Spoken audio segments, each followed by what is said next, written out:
Okay, I'm going to call to order the special meeting of the Darien Police Commission, 2436. And the first order of business is acceptance of the minutes of both May 19th and May 24th. Move to approve. Second? Second. Any questions, comments, changes? All those in favor? Correspondence, Chief? I have one thank you letter from a resident of Plymouth Road for Officer Kate Gelino. Kate was on a call there and must have followed up with a card to the residents there, and they were just sending back a card saying thank you for all that Officer Gelino did for them. And I'm not sure exactly what transpired there, but it was well done, I'm sure. Okay, Captain, Department activity. This activity report runs from May 19th up until yesterday. On May 23rd, a 36-year-old woman from Bridgeport was arrested on multiple charges after she was discovered walking in the Intervale Road area during the overnight hours. Investigation revealed that the woman was responsible for several car burglaries, mail thefts, and was in possession of numerous folds of heroin. On May 26th, officers arrested a 55-year-old Stratford man by warrant for several commercial burglaries he committed over the past few months. The man was charged with multiple counts of burglary, larceny, forgery, and illegal use of credit card. Also on May 26th, during the overnight hours, an officer on patrol observed two suspicious vehicles in the West Ave Old Parish Road area. Once the vehicles observed the officer, they both fled the area at a high rate of speed, turning onto the post road and heading eastbound. One of the vehicles was a BMW X7. A second officer then observed one of the vehicles lose control near entrance 13 westbound, strike a street light pole, a street sign, and crashed into the woods. The operator fled the scene on foot and was not located after a lengthy search. The BMW X7 was last seen entering I-95 westbound at a high rate of speed, and that vehicle was later determined to have been left unlocked with the keys in it and had just been stolen from 70 Long Neck Point Road. While searching the vehicle that had crashed and abandoned, it was determined to have been stolen from Meriden, Connecticut, and officers located a fully loaded magazine from a 9mm Sig Sauer handgun in it. The BMW stolen from Darien was later recovered in Meriden, Connecticut. On Monday, May 30th, the police department assisted and coordinated the Memorial Day Parade, and the after-action report completed by Captain Adema indicated that there were no significant problems. The same time period, we had one catalytic converter theft. We had 5 domestic disturbances resulting in 3 arrests, 2 incidents involving mail theft and or check fraud, 1 reported stolen car, as previously mentioned, 5 burglaries of motor vehicles that were left unlocked, 13 motor vehicle accidents, 2 of which involved minor injuries, 17 traffic stops conducted by the patrol division, and the entire patrol forces completed the annual defensive tactics training. We are currently undergoing spring firearms qualifications, and in the coming weeks, additional officers will be trained in basic crime scene investigation and crisis intervention.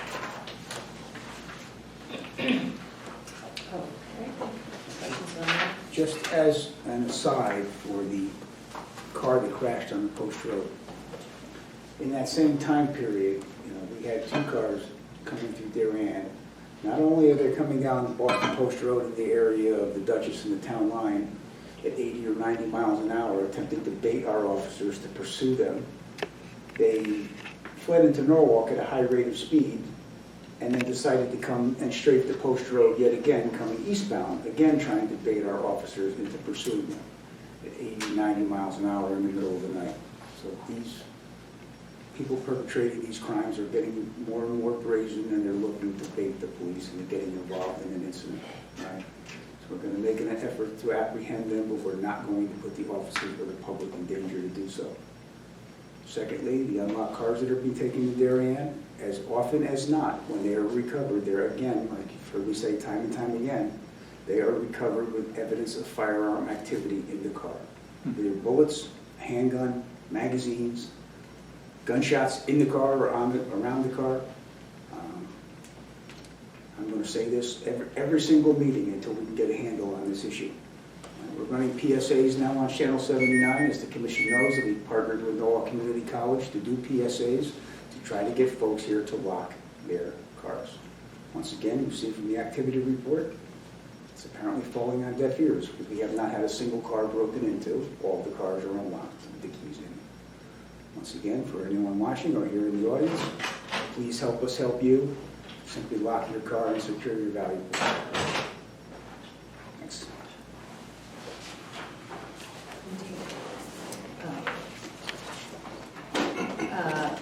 Public comment. I know one person is here to talk about Andrews Drive, and I'm happy to have them, if they would like to make comments, do it at that time.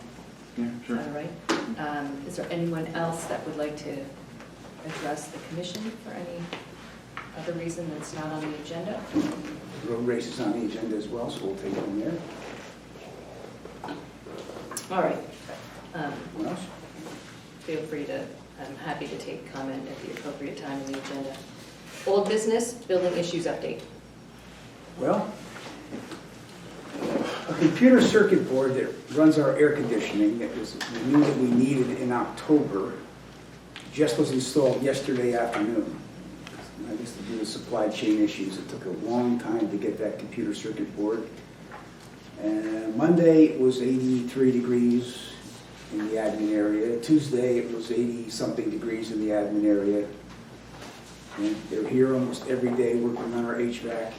And perhaps this magical circuit board is the fix that we've been waiting for all this time. So today, it's pretty comfortable in here, so I cross my fingers that we're nearing the finish line. I know I've said that time and time again, and the finish line gets pushed back by another 100 yards, but the DPW folks that do our HVAC and automated logic are still trying to do everything they can so we can stop talking about HVAC at some point, hopefully in this decade. So other than that, I think the building Well, there's one pretty other well. issue. Our maintenance person is back after an extended absence, so that's good. Anthony's back up and running with us. And I want to again thank the DPW guys who came over and pinch hit during that 3 or 4 month period that the DPW loaned us staff to keep our building shipshape and very clean. So thank you. Thankful for them. The only other building issue we have is there's a leaking pipe in the women's locker room. There is a hose coming from the ceiling into a bucket that is supposedly getting replaced next week. They're waiting on the pipe to come in, so. Leaking pipes probably, unfortunately, are going to be the bane of our existence going forward. I mean, we've had 5, 6, 7 occurrences of leaking pipes, both in the domestic hot water and the cold water systems when they did the building. They're mostly leaking at joints, solder joints. Some are easy to fix, some are not so easy to fix. As they explained it to me, the building was designed without a lot of shut-off valves. So, you know, most buildings you can shut off and isolate a certain area and work on that. You really don't have that here. You have to shut down the majority of the building sometimes to work on one particular area. So, to take it as it comes. Any mold issues as a result? No mold that I'm aware of. So, Okay, it's like whack-a-mole, but hopefully we can get all the moles at one time and we can, at least one meeting, not have that on old business. New business, traffic issues seem to be the majority of our, so speeding on Andrews Drive. Mr. Raskoff is here. He's been here before. Yeah. Welcome back. It's been a while, which is good. Hello. I hope I can blast through this pretty quickly. First, I do lock my doors and the garage, and I don't leave keys in anything. We appreciate it. Yeah. And I genuinely feel safe in my house here. And I'm sure, I know that's influenced by you guys and work that you do, most of which I'm not aware of because I don't go through that list that you just went through on a regular basis. You know, I think I probably will start. I don't think you guys get enough credit for that. I think it's public enough. I'm also grateful that you guys do the narcotics work you're doing because it protects, you know, my kids, which are the most important thing in my life. I don't know. Maybe you should think about having a more public section in the town paper that keeps people up to speed on everything you're doing. I don't know, a lot of people are going to watch this, frankly. I think that would make more people grateful to have you, you know, in their lives, because they would automatically make this positive association between you and their own sense of security, and just increase your visibility. Okay, so now on to why I'm here. I think we're all too distracted. I think if you're honest with yourself, you'll realize that it's getting worse. People are getting more distracted, and I think people are getting lazier with driving. I'm not a scientist, but it feels like in the past 10 years I've seen more bad driving and speeding and no blinkers, no slowing for stops, not even slowing for stop signs. I run regularly, ride a bike, usually at 6 or 7 in the morning, you know, to avoid cars. And because I'm so vulnerable, it's particularly painful to be around people who are careless about following the law on the road, or can't come up with the energy to communicate with the other people on the road with a simple blink. I see a ton of people speeding past pedestrians. I'm sure you guys do too. This is the worst part, I see people playing chicken all the time, swerving into the oncoming lane to go around a jogger or a stroller or a parked Amazon delivery truck. And it forces the oncoming traffic to slow down or stop. It's just really sort of lazy, bad driving. I know you guys probably get a ton of calls on this because I've spoken to people about it, and they say they've called it in. I see people walking on the road and crossing streets with their noses buried in their phones all the time. It scares the hell out of me. Joggers with earphones in, running on the wrong side of the street, you know. All I can think, this is very cynical, but all I can think about is why there's so many people competing for a Darwin Award. It doesn't make any sense to me. I think what we're seeing is this sort of hyper novelty of this smartphone and the fact that these things are so stinking addictive. You know, I fight this every day with my kids. Like it's my biggest battle inside my house, frankly. Lastly, I ride a motorcycle every day, and I can tell you that, like every day, I ride with them every single day. It's like my therapy. In the past 2 years, I started smelling marijuana smoke a whole lot more, because I ride with my visor up, you know, just for the flow. And I'm like, you kidding me? I mean, a ton. Lots of people are empowered, I guess, because, you know, it's legal to get high now. They do it and they drive. You know, you'd be shocked if you rode with me. It's almost like I need you to be behind me just so you can experience it. But now, so I think it's as good a time as any to address the pedestrian and other issues. This is kind of a weird, nuanced point, but I'm a student of people, you know, because for work I listen to people and I get to know people and try to understand what makes them tick. And, you know, with interest rates going up, I think people are more stressed, you know, so I'm not confident things get better anytime soon. Okay, so all this said, I don't think the solution is to tell people to stay off the roads. I think more and more people are working from home like me. They need to get the heck out, to get exercise, disconnect from the computer. Finding a solution that accommodates pedestrians and drivers is obviously a critical one. And it's critical now. I think in the back of everyone's minds, I think there's this potential, I think almost inevitable, boom in residents in downtown Darien and Roden Heights for obvious reasons, all the construction. And one thing that I'm totally aware of is these people don't have a yard to play in. Chances are they'll head down the side streets as they discover their walking loops. You know, that's normal and it's great.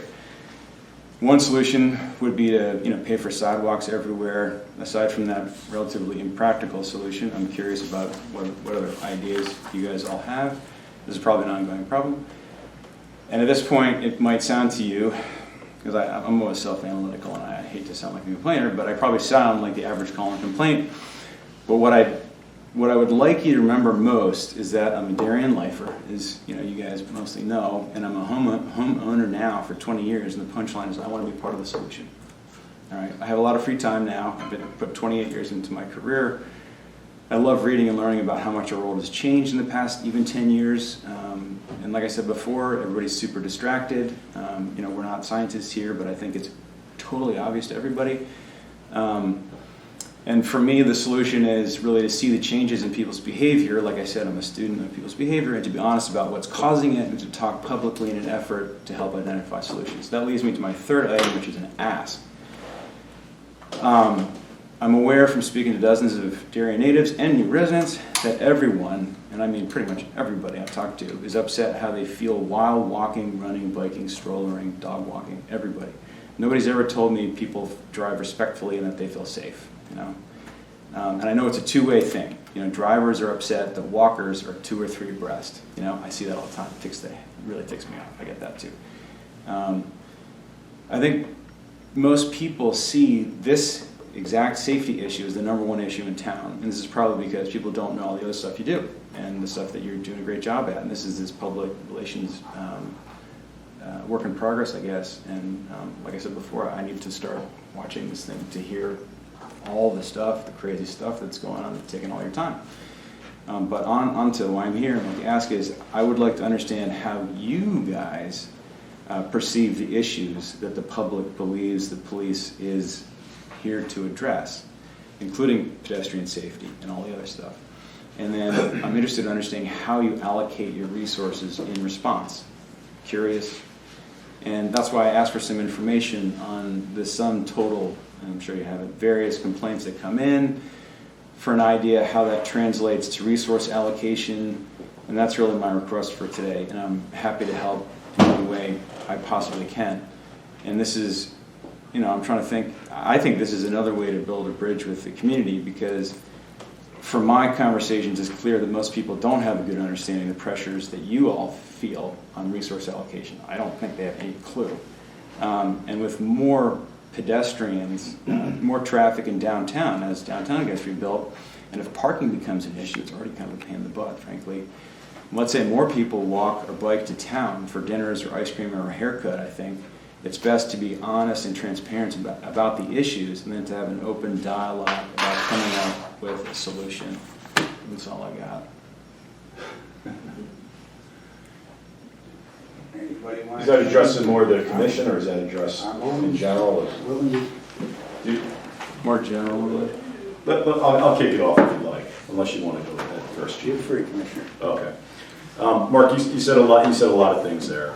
So first, let me get the easy one out of the way. Something like marijuana and whatnot, whether people's views are on that, that's state legislation. I know you know that already. So that's a matter of taking it up with, you know, our state representatives that represent us in Hartford. And There's other. let me just jump in real quick on that. And just to be clear for people that might be watching at home, the state legislature carved out a very, very specific exemption. Police cannot stop you for smoking marijuana driving down the street. They're not allowed to stop you for that. Although it's illegal to consume cannabis while you're driving, the police cannot stop you for it. So take that for what it's worth. Which is great. Makes things a little challenging. Yeah. The second thing, you mentioned some action steps. So one of the things that the commission and police department have done collectively together, along with our town leadership, you know, our first selectmen and the board of selectmen in general. One of the things that we did last year, and you'll see it largely down Pear Tree Point in that neighborhood, high pedestrian traffic area. We're going to put these up down on Brookside as well, north of Cherry Lawn Park there. But basically signage that it addresses some of your point, right? Jogging down the middle of the street, so there are signs that are up now that say walk left, bike right, drive safe. So we're trying to get more attention to the person that's riding that, you know, bicycle or whatever, more pedestrian awareness for not only just the, you know, the cyclist, the jogger, whomever, but the person driving the car. So that's one step that we've done recently. We did that last summer. We're going to continue to expand upon that throughout the town. The second thing, and this is the second year that we're doing this, so it's sort of still in its infancy. So just to sum it up, we have a Slow Down in Town campaign that we're doing right now. We'd love to get you involved with that. If your neighbors want to get involved, love to get a quote from you, maybe for social media or whatever it may be. But it's during the month of June, and it goes into the month of July as well, so the second week of July. Last year was the first year we did it. This is now the second year that we're doing it again in partnership with the Board of Selectmen. So there's a whole effort that we're making here to address exactly what you've been saying. So social media campaign, you're going to see that on the town websites. You're going to see that, you know, Instagram, Facebook, whatever else that we have, including the police department. Secondly, you're going to see some signage in town. I have it literally in my car. I'm happy to give you a couple of lawn signs if you want it for you and your neighbors. Maybe it's not a long-term solution, but again, this is the awareness that you're speaking about. It's going to include magnets, stickers, and things like that. There is a website, Slow Down in Darien. I believe it's the exact slowdowndarien.com, something like that. I can get it to you afterwards. So we have taken some, you know, initial steps over the last 2 years to address a lot of these issues that you're talking about, particularly with the downtown development in the Roden Heights. So I just want to start there. If anybody else wants to add to that. Well, as most people know, we've been running significantly short-staffed at the police department here for the last 2.5 or 3 years due to retirements and resignations from this profession. We went a long time here with staff that was very constant. It's cyclical in nature, and it's time for some folks to, move on. They've done 20 or 30 years, and it's time for them. So we're now finally getting back through our onboarding process that we have officers that we're taking now lateral transfers from other states that don't have to go to the police academy for 6 months, so we can get them back out on the road much quicker. Our traffic division, which historically has had 2 officers in it, is unstaffed right now because of being short-staffed and a retirement of T. Courtney Isaac, who was our long-standing traffic officer. So we're trying to address concerns as they come in with the patrol force. There are demands on the patrol force on a daily basis. We don't advertise it all that much, but we have an X number of officers out on the road. Right now, we have 3 officers morning and afternoon staffing school crossings every day because the crossing guards are not available. So the officers have to, due to illness or injury. So the police officers, 3 of the police officers are spending a significant portion of their day at school posts crossing school kids. It's not because they can't fill those spots. We can't fill the spots. If anyone out there knows anyone who wants a hour in the morning, hour in the afternoon, part-time job that would be a good candidate to be a school guard, we are all ears. Send them our way. We're always looking. We'd like to have a cadre of people that maybe just fill in if someone calls in the morning. Oh yeah, I can do an hour for you. I'll come down and do it. Very, very difficult historically to get those positions filled. We work with the Board of Ed, and we're going to even up our game with the Board of Ed to try to get them more involved in trying to drum up people to do school posts so the officers don't have to do that morning and afternoon. It takes up a big portion of our day.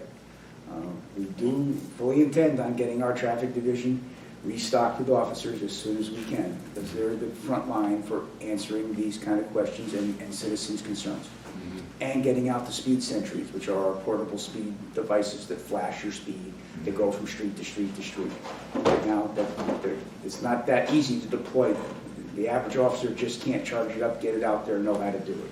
And on a similar note, Chief, I was not on, we also serve as the legal traffic authority, and you notice over the years, particularly around all the schools, with the exception of Oxbridge right now, there's dynamic speed signs.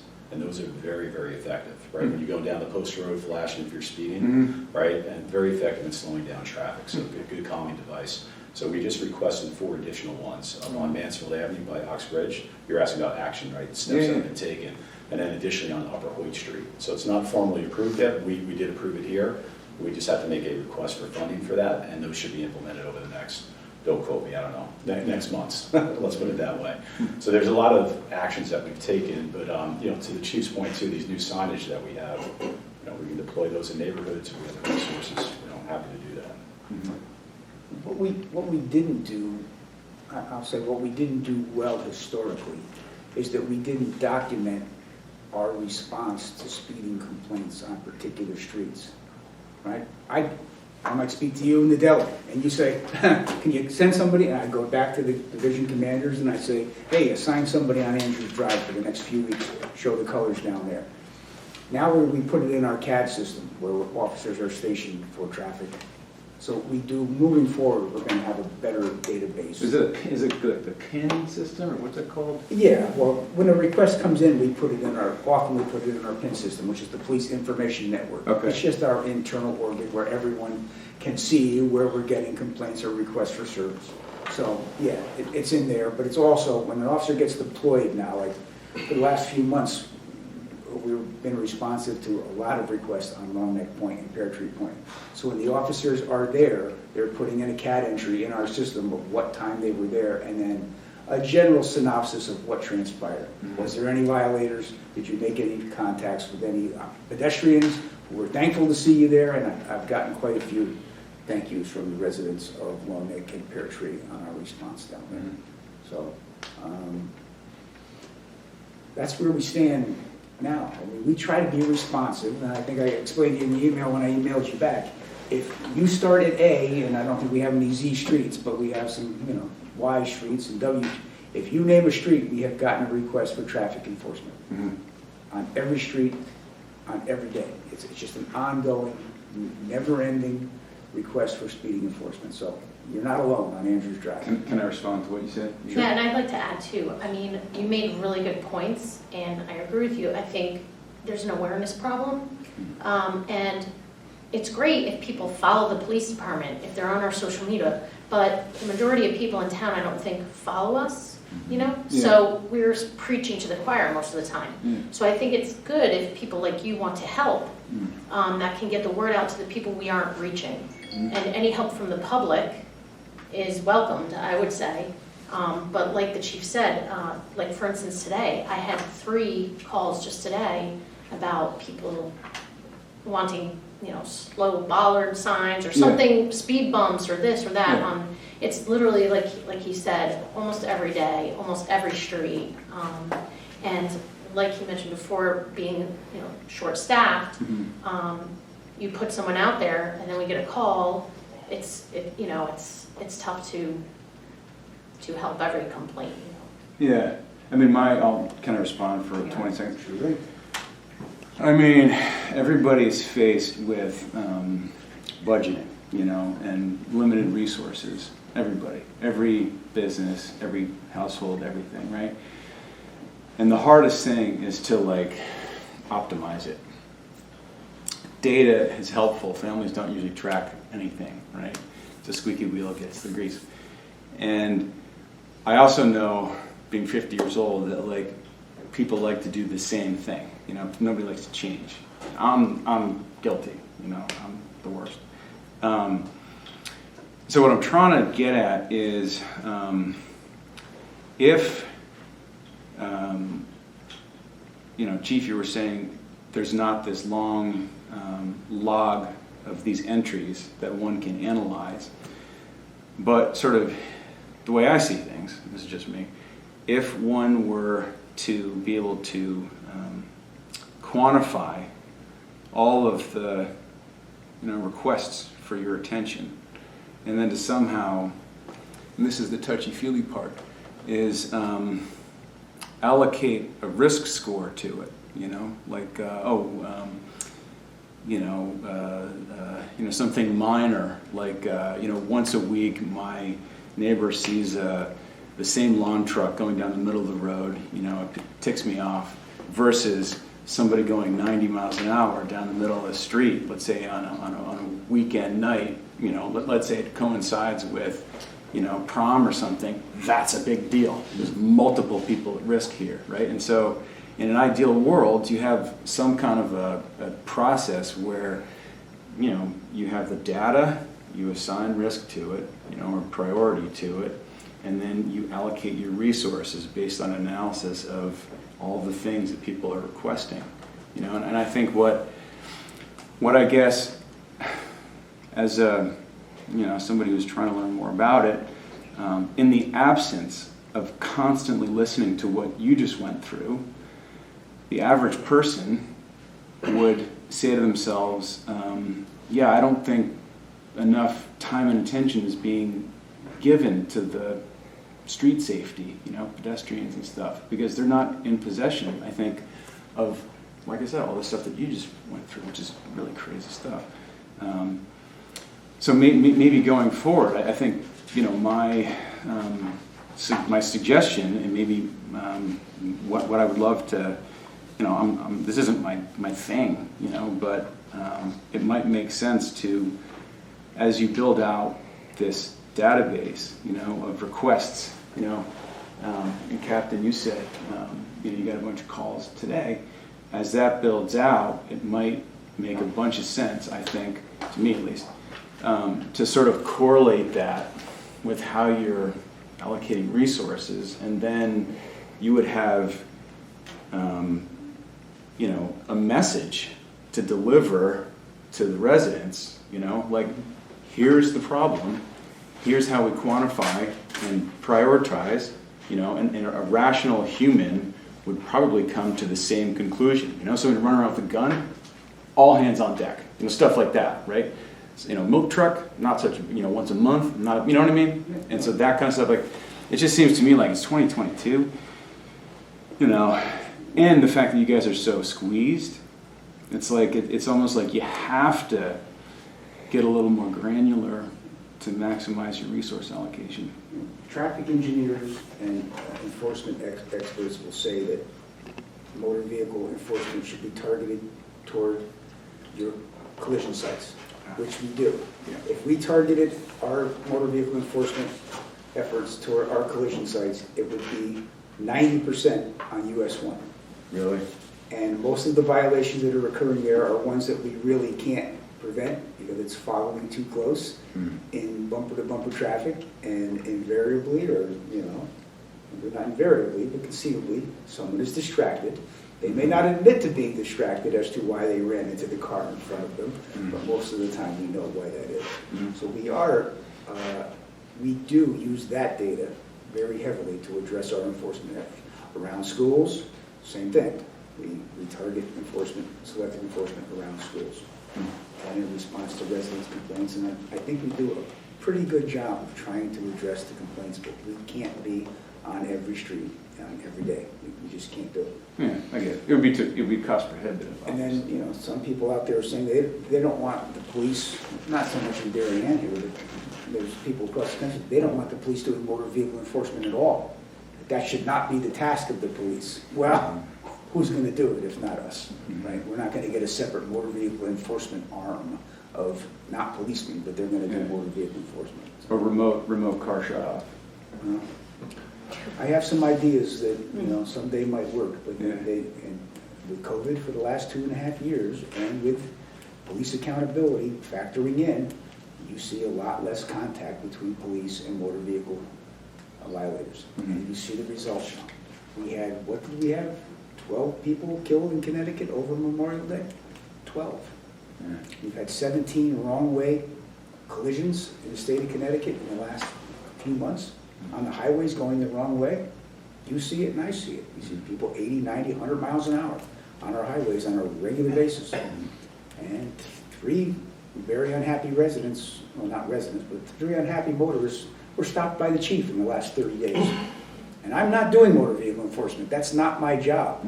But there was cars that simply had to be stopped and cited. And they were. Nice. So. All right, well, I think I kind of made my point. I think maybe can I ask that going forward, it sounds like you're already doing it, but can I just ask that this sort of process of, I don't know, collecting, analyzing, and allocating might be slightly more transparent or slightly more, I don't know what the right word is, modern or something, just for the benefit of people like me, or for the benefit of anybody who calls in, and says, hey, we need somebody, sir, madam, I totally get it. Let me steer you towards this. Here's the last month of all the things that we've had happen in town. I think you would agree that allocating the bulk of our resources to these 2 or 3 things is clearly job number 1. Clearly any normal person would agree with that. And then we trickle down. Something like that, just to, maybe people are unrealistic. And Mark, on the one thing I will point out, on our website, there is a quarterly report that shows overall department activity, not as granular as to, where the traffic stops were made per se. Yeah. There's overall activity that, you can do. Okay, well, yeah, I should check that out. Yeah. That's good. It's pretty neat, yeah. All right. Let me take that, Mark. I'm the data guy, so Chief, I got some ideas on that. Maybe you, me, and He's the data guy. JJ can. That's a me, you, and JJ project. Okay. Okay. Well, I really appreciate your time. Thank you. Thank you very much. Appreciate your time. Good to see you. Nice seeing you. Nice meeting you, Mark. Likewise. Cheers. All right, request to close Brook Street on July 13th for celebration. This is one that just came in the last 24 hours. Bob Mazza, as you know, owns the Sugar Bowl. the Sugar Bowl after, I don't know, 50 years, 100 years, whatever.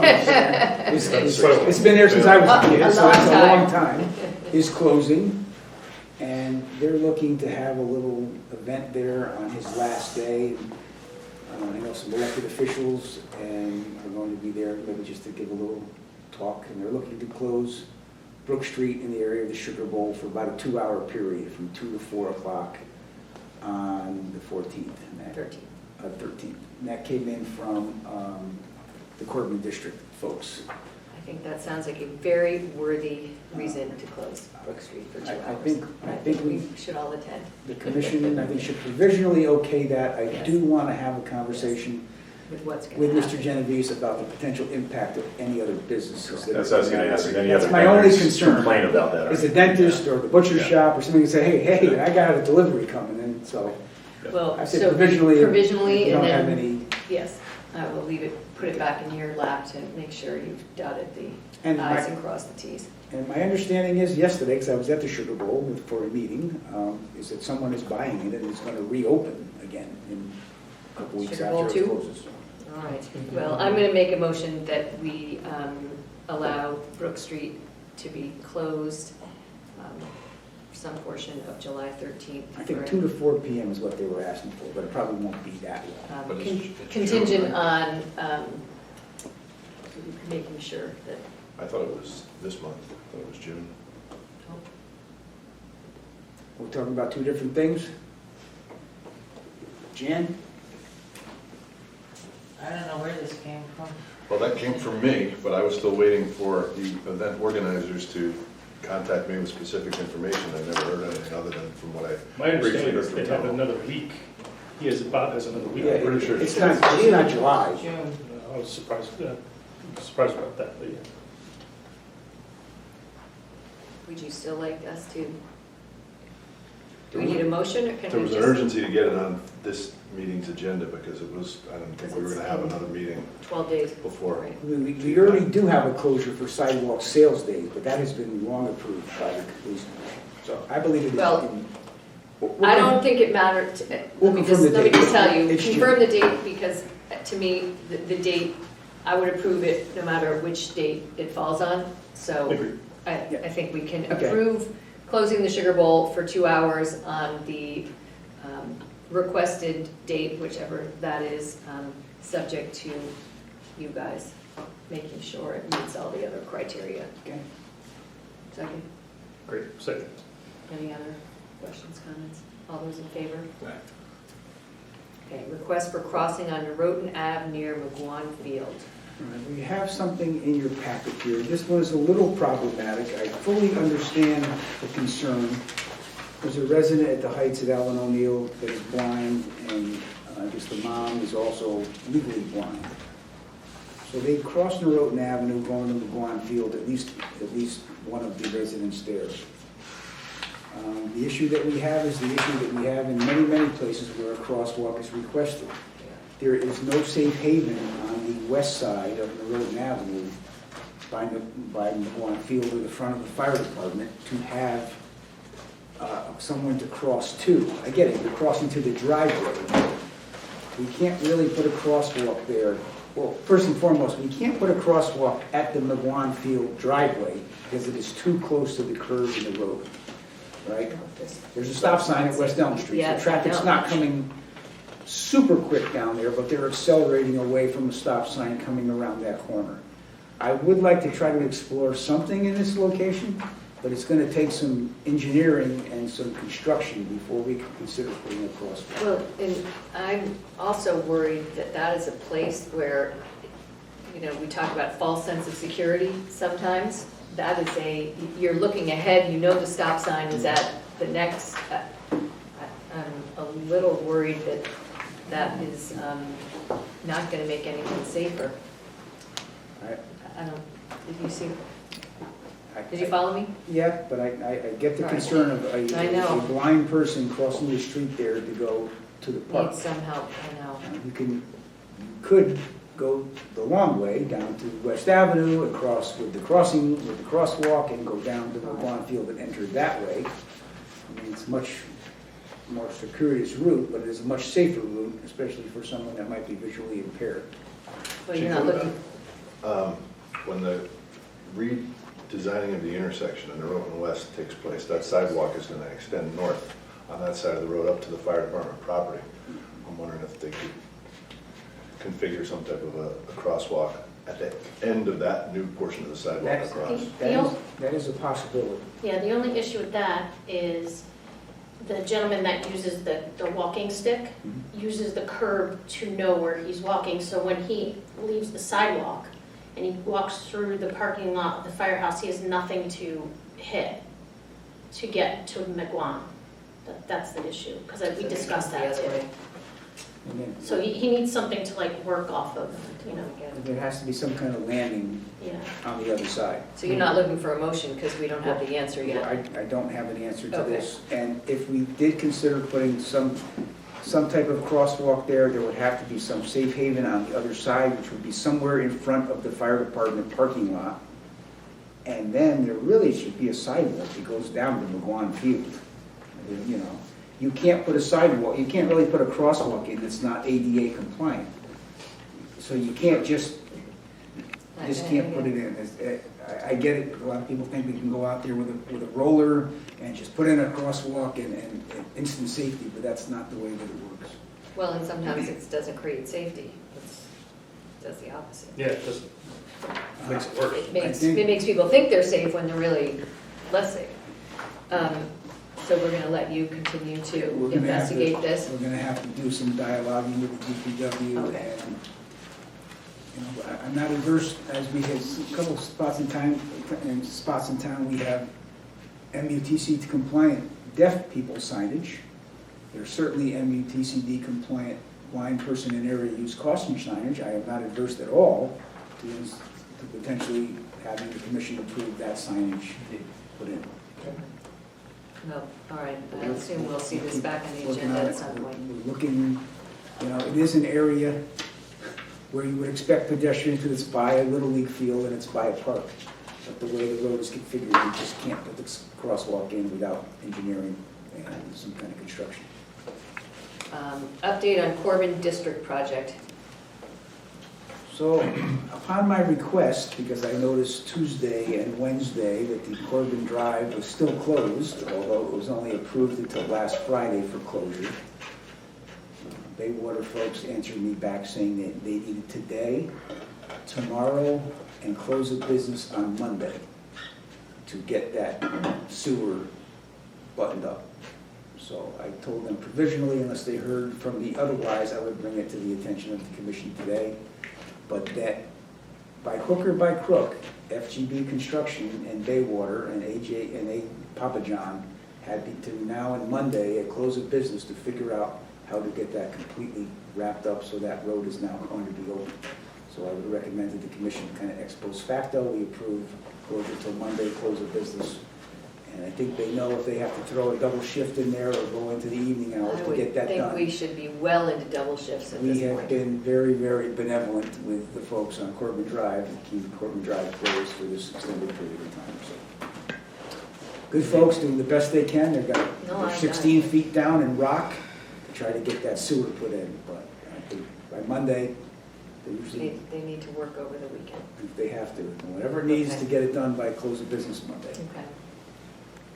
Request for stop signs, stop bars on Christy Hill Road. So this is back before the commission again. This is something that came in because we did have a collision on Lower Christie Hill Road, and one of our officers noticed that every road there doesn't have a stop sign or a stop bar.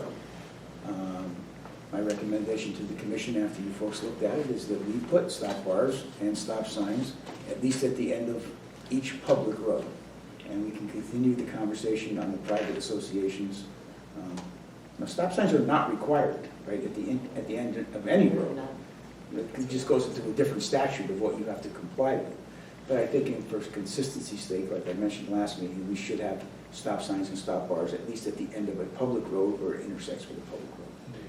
No I told that issue. Gentile that would be my recommendation to the commission, and I would let him know for certain so they can start getting those installed and painted. Do you need a motion, or are you just telling us and Ed will go out? I I don't know if we had a motion last time. We did not have a motion. We need a motion this time, yes. I will move that we approve stop signs and stop bars on the roads on Christy Hill that currently don't have them, and continue a dialogue with the private association roads to see if those should be included as well. Okay. Second. Any other questions, comments? Those in favor? Okay, 5K road race to benefit Ukraine relief efforts. I think that's you felt yours. Chris. Okay. Yeah, my name is Jim Gerwick with Club Connecticut, and we, for years, used to put on the Bunny Boogie Road Race down at Pear Tree Point, and also worked with the Bar Association for the Law Day 5K, which was usually a month later down at Pear Tree. And the Bar Association stopped doing that a couple of years ago. I think they just didn't get the turnout to make it worthwhile. And then we stopped the Bunny Boogie in 2020 due to COVID. And so those two races have not been held in Darien since. The only race I think that is in Darien is the Darien Road Race in September. And I guess one of the churches does one that's kind of an informal thing. So anyway, I was approached by my friends here, Tatiana and Stepan, about doing a race to benefit. They have an organization that's raised or is raising funds for relief efforts in Ukraine. And you know, I was surprised. I haven't seen a race anywhere in the country for that. I mean, there's road races for every charity and benefit. And this is something that I thought was worthwhile. So I said, yeah, I'd be glad to work with them and try to get it going. And I suggested, originally they thought about Stamford. I said there's a lot of races in Stamford. Stamford, there's a lot of red tape to go through, and usually the expenses of closing down roads or getting police coverage is fairly extensive there. I suggested Darien because these two races haven't been held, and there's a desire for people. There's a group of called the 169 runners who try to run a race in all 169 towns in Connecticut. Darien is what's listed as an elusive town because there's only one race here. So when you have another race, they're dying to run here. So I said, well, you've got a captive audience right there to come in, and then the local runners anyway. So we're tossing around various dates. Originally, and I think I emailed you about that, but on the proposal, I said, well, how about July 3rd, which is the Sunday before Independence Day, and I said, I thought Independence was a good theme considering what these folks are trying to, raise money for. And talking about it, we thought that might be a little too close on time, so the idea was to maybe go a week to 10 days later. And the two dates that we came up with were, what did I say? What was it? The Thursday. They had two ideas, either Thursday evening or Saturday the 9th and Sunday the 10th of July. right. The 10th, yeah, and what was the 10th or 14th. Or the 14th. Oh, July 10 or 14th. 14. Yeah, either Sunday the 10th or Thursday evening the 14th. So I want to get your feedback on that, whether you had thought that one was better than the other. I mean, there's pros and cons to both. The thinking is Thursday night you can get a lot of corporate people, who are working in the area to come and support it. Sunday is more of a traditional day to have road races, and I'm not sure what the impact on the residents would be, whether an evening race or a Sunday morning race would be preferable. We have a moratorium on no races, but are these two other ones in our list? Yeah, they're sort of, So they're currently on our list, the Law Day and the Bunny. I don't know about the Law Day. I don't remember that. I've never organized the Law Day, but I've only I've been never doing this for 3 years, so. We'll Yeah, get, due to Bunny COVID, Boogie. right, we haven't had these. So this would be more of an event that's being moved on date rather than an expansion of a new road race, right? We're just calling it something else. Yeah. Yeah, basically, I mean, there It's kind of has been moved, a not- 5K road race in the spring, you know, for, I don't know, the Bunny Boogie, I think, went Well, up. July 3rd, I would say, is out, just because. Yeah, I don't think it's we're gotta gonna be do the that. busiest day on a Sunday. Well, So I don't know, Sunday, July 10th, being busy down at, I mean, it's just, you guys know it'd be, better than I do. if we did it on the Sunday, it would be probably 8 in the morning, just to Yeah, avoid the get heat in and and out. stuff, so I Well, would before think the beach. and the goers would be boat that. club become, I would think that the Sunday at 8 AM would be the less impact to traffic than a Thursday yeah, afternoon. no, because we're in the summer. I mean, a Thursday in the fall is different than a Thursday evening in the summer, I would imagine. Thursday, the 14th, kind of running up against, the commission doesn't know this yet, but I'll tell you now that fireworks are now going to be July 15th. On a Friday night with a rain date of the 16th. We just found that out Town fireworks? yesterday. I guess there was a little bit of a hiccup with scheduling or bidding or getting it squared away. So Okay. right now, as of right now, Friday the 15th, we're going to be Well- ordering a plethora of staff. If you guys don't think we are over road raced, because there was a concern of fatigue of those people, if we're not over road raced and we're not 8 o'clock on a Sunday, it does not pose manpower Yeah, issues. the way I'm looking at it is just kind of be a replacement for the Bunny Boogie. Bunny Boogie. And Yeah. Jim had explained to me that it's going to, logistically, it's going to be run very similarly. Right. Yeah. Same amount of people, same route. As you know, what we do come across is resistance from the residents. No Right. matter when it is, what the cause is, and that type of thing. So I guess we could articulate that. It would be replacing, or as Commissioner Cunningham said, just a renamed event. Keep Boogie or Bunny in the title. Right? It's fine with me. Is there any reason that it's not fine with the officers that have to manage this? And we can work on more logistics pending approval, but in the past, we've asked that you hire one officer for Yeah, traffic for direction. traffic control down along there. Yeah, At the- and it looks like you provided a couple of volunteers to help Yes. with that same type of thing as well. Okay, I move that we approve Bunny Boogie / road race to benefit Ukraine relief efforts, tentatively scheduled for Sunday morning, July 10th. If that changes, I assume you'll let us know. Second? Did I say that? Yep. Get all in, all right. Any other questions or comments? All those in favor? Okay, that sounds excellent. Request for speed enforcement on Middlesex Road. Thank you. Thank you. Thanks for coming. Folks, so this is one like kind of what Mr. Raskoff was speaking about earlier, which is an email request for speed enforcement. Lower Middlesex Road has been problematic for speed for the entire 39 years that I've been here. So that lower area of Middlesex Road, I've directed Captain Marion to have people deployed there to do speeding enforcement. But to Mr. Raskoff's request, I do want to document our efforts more fully so we can have data of when we're there and what we're doing and what the result was. So to prove to our residents that we are doing what we say that we're doing and making an effort for motor vehicle enforcement. That one's pretty simple. Okay, step increases.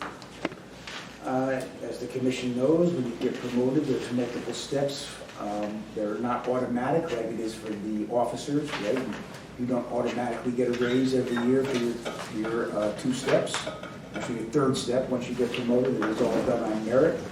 I can heartily recommend to the commission that both Lieutenant Mastriani and Sergeant Maurizio Vigil performed very well and are worthy of their merit increase. They were both effective. The 2nd step would have been May 23rd. So this is the first meeting since. I recommend that the commission approve their merit increases.